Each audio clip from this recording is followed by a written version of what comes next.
Hello, I'm Theresa Jordan, the director of the Children's Investment Fund, which is an affiliate of CDAC. And I'm here today with Pat Bruni, the executive director of Belchertown Day School. And Pat's here with me to discuss how she and her team were able to develop a brand new, high quality early learning center during the pandemic. As we know, the pandemic has created a time in our history for taking serious safety precautions for childcare facilities, all in an effort to protect the health of children and the educators. So Pat will tell us how the new space accomplishes that goal. And she will also talk about the Belchertown Day School and how the organization is proceeding. So welcome, Pat, and congratulations. Thank you. So Pat, why don't you tell us about Belchertown Day School and the programs that you operate and what the business model is like? I have been in business for 43 years. We offer care for children 15 months all the way up to 12 years old. We, in this current building, we have 2 toddler classrooms, 2 preschool classrooms, and 1 school age program that offers before, after school, and care during snow day storms and vacations and summer. And we're run by a board of directors. We're nonprofit, and we have 6 board of directors right now that are community members and former parents and parents that are in our program. That's an impressive array of services that you provide. And I know that you've been working with the Children's Investment Fund since 2014. So can you talk a little bit about the fund's relationship with the project and our role in the training that we provided and any financial assistance? Sure. In 2014, I attended the Building Stronger Centers, and I was very inspired by that. I came back to our board meeting that week and shared my notes and everything that I learned during that. And the board and I decided that we knew someday we would be building a new building.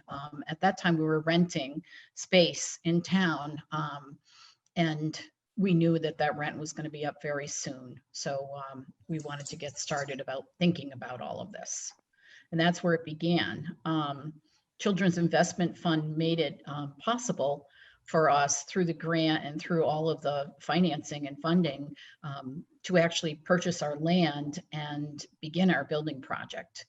And if it wasn't for them, we wouldn't have had the money to buy the land and to start and to pay all the pre-development costs that came along with it.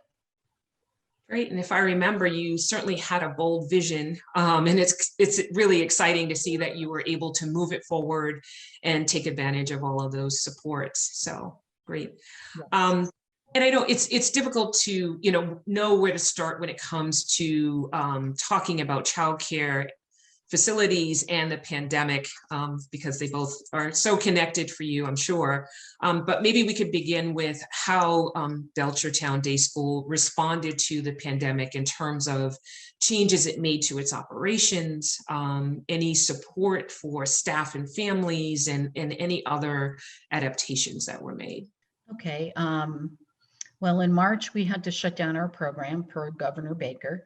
And during that time, we furloughed all of our staff because we had decided not to charge the parents during a shutdown. We had no idea how long we would be closed. So therefore, there was no money coming in the door during that time. So staff were furloughed and parents were without care and had to find other care. And we had a large waiting list then, and we also lost all of those parents as we were closed. During that time, we supported the staff by having staff meetings, Zoom meetings, and also I emailed them on a regular basis, letting them know what was happening during our closure. As far as families and children, we did Zoom activities once a week. Teachers connected with their classrooms as well as I did. And we kept in touch with them through newsletters and through Zoom meetings throughout the whole time, just so they knew what was going on and when we were going to reopen and news about the new facility. And then in terms of the construction project, so how did COVID impact the construction project in terms of your ability to move the project forward last spring?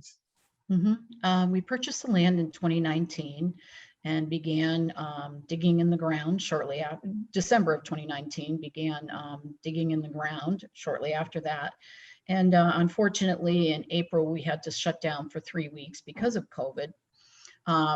So that kind of slowed us down a little bit, but when we were able to reopen, the builders and the architects and the whole team got together and we're very determined to move things forward. It was slow in the beginning because there was only, we could only have limited amount of people in the building, but it's slowly moved along and we were able to meet our goal of being able to open this September. So we were very happy about that. And why is this kind of project so important for your community? There is a big need in this community for childcare, especially toddler care. There is only 2 childcare centers in Belchertown that offer toddler care. So we doubled our classroom. We doubled our toddler numbers here. We have 2 toddler classrooms. We opened one in September. The second one we just opened in January because we didn't have enough children. And now we have so many children and a very large waiting list for that classroom, as well as a waiting list for the preschool. I think the need's here. The other centers are full with waiting lists as well. Okay. So. Okay. And then you talked about the construction of the space, and you were building this project during an unusual time. Can you talk about the design itself, the layout of your new center, and how it supports the children and the staff that are benefiting from more spacious and better equipped classrooms? Well, the staff morale has gone up 110%. They're very happy to be here. Each classroom has lots of space. We're at 42 square feet in this building. The other building, we were at 35 square feet. So we were able to also open during COVID, which the limitation was 42 square feet. So we were able to serve a lot more children here, 98 instead of 24 at the other place, and that includes school age. It's so exciting because you have this brand new space, and it's just, I'm sure now at this point, hard to imagine the space that you were in prior to this, right? So just in terms of how COVID, right, the COVID guidelines, how the new space supports that with sinks in classrooms, children having, independence so they could just go to the bathroom on their own or wash their hands because they have access directly, things of that nature. Yes. Each classroom has two bathrooms, 2 toilets and 2 sinks, and 1 child sink in the classroom, and then an adult sink. So that's very helpful during COVID. The whole design of the building had children in mind. Each classroom has their own bathroom and their own storage, which is very helpful for kids. As far as COVID, just a big difference as far as the space. The old school, like I said, we were all in 1 classroom and our offices lined the classroom, and it was very difficult to work for the people in the office because we really felt like we were sitting right in the middle of the classroom. The noise was incredible, not anybody's fault. They were just being kids. Yes, so we have a vestibule here. So when people come in, they're waiting in a dry area before coming into the main entrance. Every classroom has its own entrance outside. Because of COVID, we were able to use the playground gates to come in and the classroom door. And then every classroom is staggered, different drop-offs and different pickup times. At the old space, we wouldn't be able to do that because there was only 1 door. So we can stagger all the entrances and not, because of COVID restrictions, we're not allowed to group children. So we were able to do that. Great. And it's clear path that you and your team were really able to conceive of a facility project that would bring the Belchertown Day School into the future, which is, who knew 3 years ago the future would be now. But certainly your design supports all of the things that are important for you to have today in your center. So what's next for Belchertown Day School? What's next is continuing to build up our enrollment. We did not open our second toddler classroom in September. We were able to open it in January.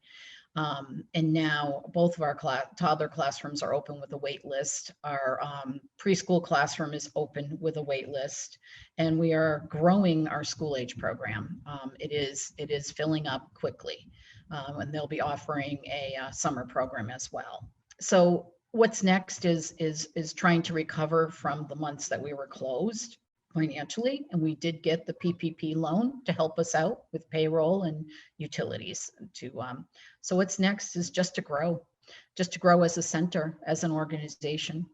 Well, again, congratulations, and we wish you much success in growing the organization and in settling into your new space. So congratulations on that to you and the educators for all of your hard work to get here to this place. So thank you very much, and take good care. Thank you. And we thank Children Investment Fund as well for helping us to get here.